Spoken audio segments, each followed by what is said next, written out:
गुरु और वैष्णवों को थोड़ा प्रणाम कर लेते हैं। नमो विष्णुपदाय राधिकाय प्रियात्मने श्री श्रीमते भक्ति वेदांत नारायणीति नामिने श्री कृष्ण लीला कथाने सुदक्षम अधुर्य माधुर्य गुणैश्च युक्तम वरं वरेण्यं पुरुषं महान्तं नारायणं त्वां शिरीषा नमामि। नमो विष्णुपदाय कृष्णप्रेष्ठाय भूतले श्रीमते भक्तिवेदांत स्वामिनी इति नामिने नमस्ते सरस्वती देवे गौरवाणी प्रचारिणे निर्विशेष शून्यवादी पाश्चात्य देश तारिणे ओम अज्ञानतिमिरान्धस्य ज्ञानञ्जनशलाकया चक्षुरुन्मीलितं येन तस्मै श्रीगुरुवे नमः। नमो महावदन्नाय कृष्णप्रेमाप्रदायते कृष्णाय कृष्णचैतन्य नामने गौरतक्ष्वे नमः। आजानुलम्बितौ भुजौ कनकावद्धातौ सङ्कीर्तनाय कपितरौ कमलयताक्षौ विश्वम्भरौ द्विजवरौ जुगधर्मफलौ वन्दे जगत्प्रियकरौ करुणावतारौ मुकुं करोति वाचालं पङ्गुलङ्घायितं गिरिं यत्कृपातमहं वन्दे परमानन्दमाधवम्। हे कृष्ण करुणा सिन्धु दीनबन्धु जगत्पते गोपेश गोपिकान्त राधाकान्त नमोऽस्तुते। तप्तकञ्चन्य गौराङ्गे राधे वृन्दावनेश्वरि वृषभानुसुते देवी प्रणमामि हरिप्रिये। श्रीकृष्ण चैतन्य प्रभु नित्यानन्द श्री अद्वैत गदाधर शिवासादि गौरभक्त वृंद। हरे कृष्ण कृष्ण कृष्ण हरे हरे हरे राम राम राम हरे हरे। सबसे प्रथम अस्माद्य परमारध्य गुरुपाद पद्म ओम विष्णुपाद परमहंस स्वामी अष्टोत्तर शतो नित्य लीला प्रभु श्री श्रीमद् भक्ति वेदांत शिला नारायण गोस्वामी महाराज के श्री चरणों में अनंत कोटि दंडवत प्रणाम अर्पण करता हूँ। ओम विष्णुपाद परमहंस स्वामी अष्टोत्तर शतो नित्य लीला प्रभु श्री श्रीमद् भक्ति वेदांत शिला स्वामी महाराज के श्री चरणों में अनंत कोटि दंडवत प्रणाम अर्पण करता हूँ। समस्त रूपानुगा गौरिया वैष्णव आचार्यों के श्री चरणों में अनंत कोटि दंडवत प्रणाम। उपस्थित आए सभी वैष्णव वैष्णवियों के श्री चरणों में मेरा जाता जग प्रणाम। श्रीला सच्चिदानंद भक्तिनाथ ठाकुर के श्री चरणों में अनंत कोटि प्रणाम।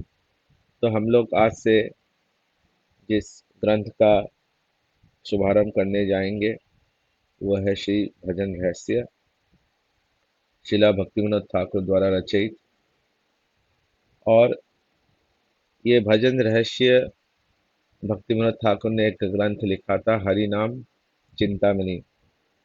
वहाँ पे उन्होंने हरि नाम के ग्लोरिफिकेशन में उनके महत्व के बारे में अलग अलग शास्त्रों से बहुत सुंदर वो ग्रंथ है। उस ग्रंथ के एज ए सप्लीमेंट में उन्होंने ये भजन रहस्य ग्रंथ लिखा। इसमें 8 श्लोक है, ये 8 चैप्टर है, अध्याय है, जिसमें श्री शिक्षास्तम के जो 8 श्लोक है चेतो दर्पणम आदि, तो भगवान श्री चैतन्य महाप्रभु के शिक्षास्तम के इस 8 अष्टकम, इस 8 श्लोक के ऊपर ये 8 अध्याय भजन रहस्य ग्रंथ को उसी पे स्थापित किया गया है। और हर एक अध्याय भक्ति के जो 8 अंग है उसको भी इलाबोरेट करते हैं। तो रूप गोस्वामी के शिला भक्ति रसामृत सिंधु से भी जो अष्टयाम सेवा है या भगवान की जो अष्टकालीन लीला है या श्री चैतन्य का शिक्षाष्टकम है, इन सभी को कंबाइन करके ये सुंदर 8 चैप्टर वाला ये भजन रहस्य ग्रंथ को शिला भक्तिविनोद ठाकुर ने हमें दिया है। तो कल से हम लोग इसी ग्रंथ को हम लोग पढ़ेंगे।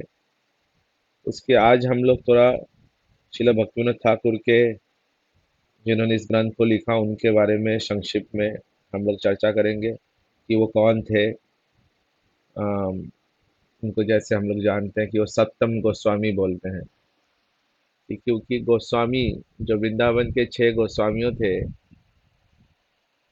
उनको महाप्रभु ने कुछ विशिष्ट सेवा दी थी। लुप्त तीर्थ उद्धार, ग्रंथ, जो लुप्त ग्रंथों का उद्धार और ग्रंथों का पब्लिकेशन और भजन संबंधी नियमों का जो प्रचार, तो एक विशिष्ट विशिष्ट सेवाएं जो दी थी। और हम लोग देखते हैं कि भक्तिविनोद ठाकुर भी उन्हीं लाइन में, उन्होंने भी श्री भगवान का श्री नवद्वीप मायापुर धाम का लुप्त तीर्थ उद्धार, इस वाले तीर्थ का उद्धार किया। जैसे शिला रूप गोस्वामी सनातन गोस्वामी ने इस ब्रजमंडल का को उन्होंने ढूंढा। नहीं तो ब्रजमंडल में पहले तो यहाँ पे जंगल था चारों तरफ। अभी भी हम ब्रज से थोड़ा सा दूर दूर जाएंगे, आज मैं ब्रज से थोड़ा सा 1-2 किलोमीटर थोड़ा आउटस्कर्ट्स में गया था, उधर पूरा जंगल ही जंगल है। तो अभी वहाँ पे जंगल है तो कुछ समझ में नहीं आ रहा है। अभी भी अब ब्रज में जो पानी गांव है, उस पानी गांव को क्रॉस करके यमुना के उस पार जाएंगे, पूरा जंगल, और यमुना के तट पर पूरा जंगल ही एकदम भरा हुआ है। वहां पे देख के आपको कुछ भी समझ में नहीं आएगा कि कौन सा कौन सा केशी घाट है, कौन सा इमली तला है, कौन सा कालियादह घाट है, कौन सा श्रृंगार बट है, कैसे कौन सा सेवा कुंज है, निधि, ये सब कैसे समझेंगे। तो जब रूप गोस्वामी, सनातन गोस्वामी, उसके पहले भूगर्भ गोस्वामी और लोकनाथ दास गोस्वामी ने मिलके इन सारे लुप्त तीर्थ उद्धार, ये जो पूरा जंगल ऐसा पड़ा था और सब सब कुछ जंगलों के बीच में मिट्टी के अंदर सब कुछ दब गया था, उन्होंने क्योंकि भगवान के वो लोग लवंग मंजरी, रति मंजरी, रूप मंजरी, ये श्रीमती राधा रानी के प्राण सखी, प्रिय सखी है, तो इन्होंने, भगवान की ही शक्ति है ये लोग, उन्होंने भगवान की कृपा से, अनुकंपा से इन सारे तीर्थों का उद्धार किया। सिमिलरली हम लोग देखते हैं कि ये तो हुआ आज से 500 साल पहले, 514 साल पहले, और उस समय महाप्रभु का सारा धाम था। लेकिन कालांतरित में जब महाप्रभु का धाम फिर से लुप्त हो गया, बीच में कुछ 200-250 साल ऐसे आए, नरोत्तम श्यामानंद के बाद, उनके बाद कुछ 200-300 साल आने के बाद ये नवद्वीप मायापुर धाम भी लुप्त हो गया। और उसी, बहुत लोग बोलने लग गए कि महाप्रभु का जन्मस्थली जो है अ, उधर है, गंगा घाट के उस तरफ। अभी भी उसको श्री चैतन्य जन्म स्थान बोलते हैं, प्राचीन मायापुर बोलते हैं, अलग अलग। हाँ, वहाँ भी एक वट वृक्ष है। तो इस प्रकार से बहुत सारे चीजें जब फैलने लगे, तो शिला भक्तिविनोद ठाकुर ने आके फिर से इस तीर्थ को, जो सबसे ब्रह्मांड का सबसे प्रमुख तीर्थ है, जिस तीर्थ से सभी तीर्थ उत्पन्न हुए हैं, श्री नवद्वीप मायापुर, इसको योग पीठ बोलते हैं।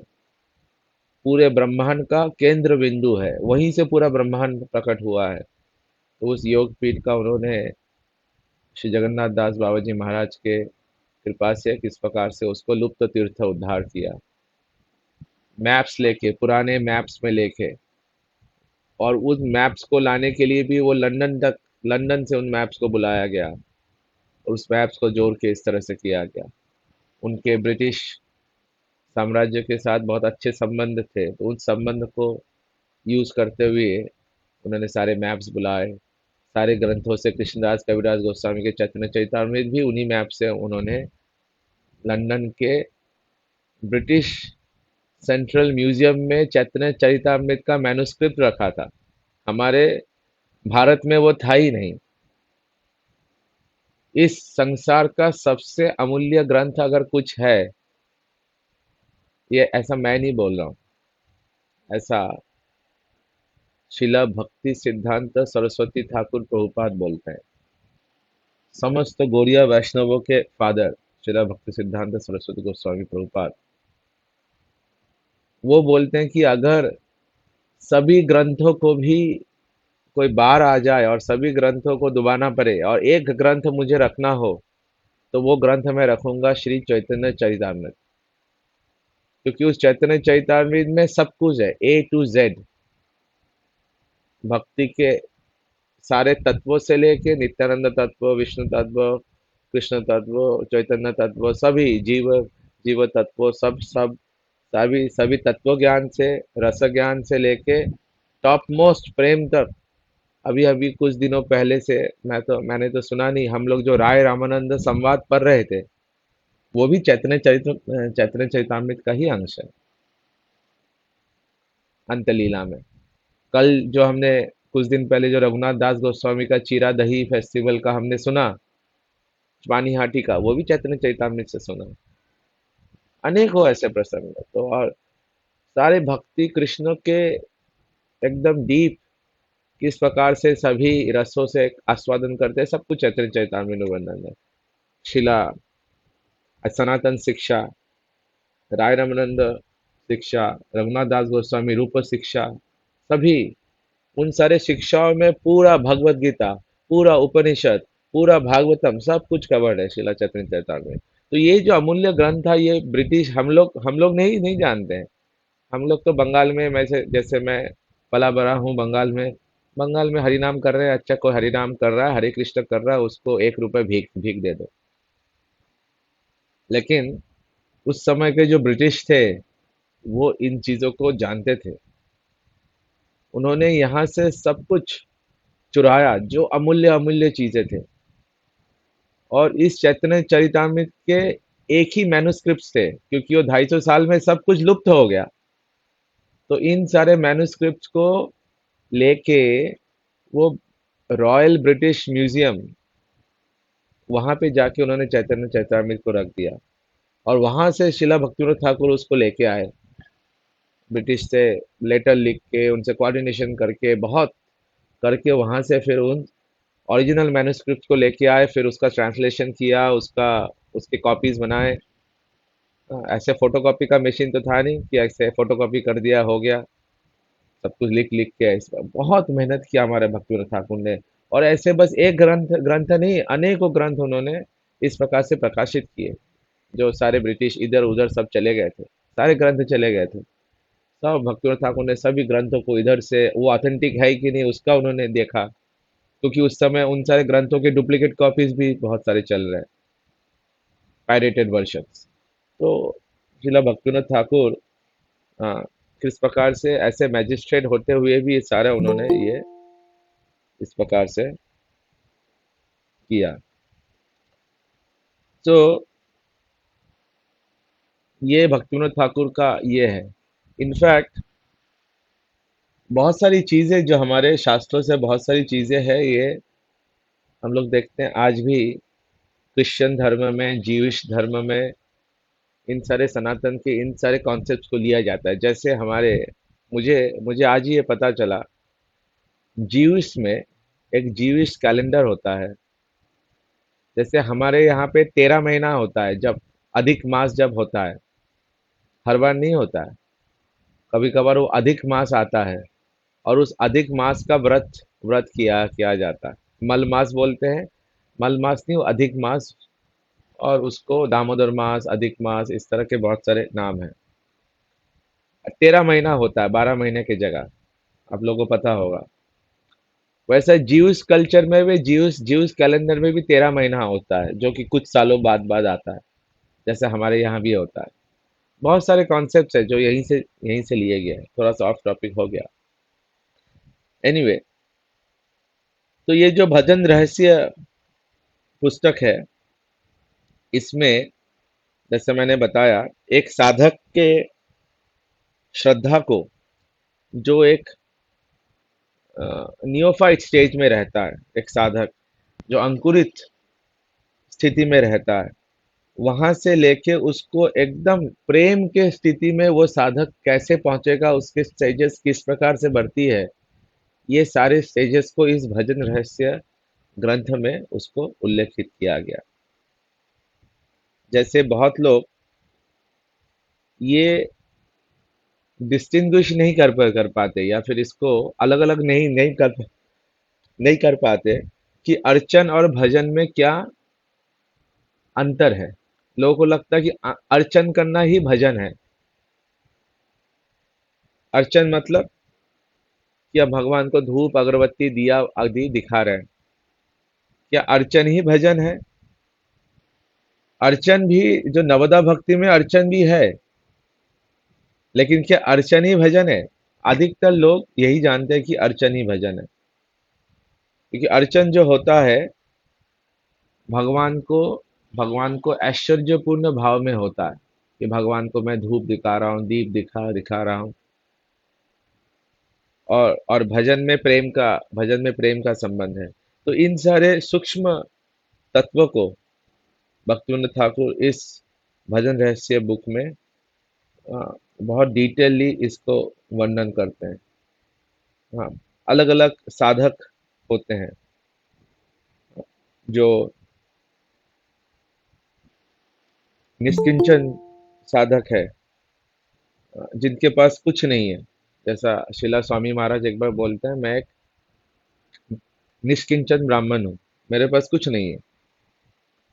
तो निष्किंचन ब्राह्मण है वो किस तरह से भजन करते हैं, जो अभी अभी भजन में आया है वो किस तरह से भजन करते हैं। ये जो 24 घंटा है, इस घंटों को कल्प में डिवाइड करके और उसके लिए सेवा अष्टकालीय सेवा कैसे होती है। अष्टकालीय सेवा मतलब भगवान निशांत लीला में क्या कर रहा है, क्या कर रहे हैं, भगवान दोपहर के लीला में क्या कर रहे हैं, भगवान संध्या की लीला में क्या कर रहे हैं, रात। ये जो अष्टकालीन लीला है 24 घंटे को 8 सेक्शंस में डिवाइड किया जाता है, 4-4 घंटे के अवधि में। तो इन सारे अष्टकालीन सेवा का भी इस 8 श्लोकों में, भजन रहस्य के 8 श्लोकों में उसको बताया गया है। और किस प्रकार से अन्य अभिलाषा शून्यम ज्ञान कर्मानार्वितम, जो रूप गोस्वामी का भक्ति रसामृत सिंधु से भी उसका भी सार लेके इस भजन रहस्य बुक में उसको दिया दिया गया है। जैसे दिन और रात में, दिन में यम बोलते हैं इनको, अष्टयाम सेवा। तो 3 याम रात के होते हैं, 3 याम दिन के होते हैं, एक शाम का होता है, और एक सुबह का होता है और एक शाम का होता है। तो इस प्रकार से 3 3 6 और एक सुबह का और एक शाम का, 8। तो इन सारे अष्टयाम सेवा में किस प्रकार से जो उत्तमा भक्ति है इन अष्टयाम सेवा में अपने निष्ठा को रखते हुए, अपने ध्यान को करके इन सारे भगवान की सेवा करते हैं, ये सभी गूढ़ रहस्य के बारे में इस सुंदर ग्रंथ में ऐसा वर्णन है। अनफॉर्चुनेटली आज का समय हमारा यहीं तक था। कल से हम लोग इस भजन रहस्य ग्रंथ को कल से हम लोग पढ़ेंगे। अगर सुबल प्रभु है तो सुबल प्रभु थोड़ा बोल सकते हैं, डोंट नो वो है कि नहीं, तो शायद आज नहीं आ पाए।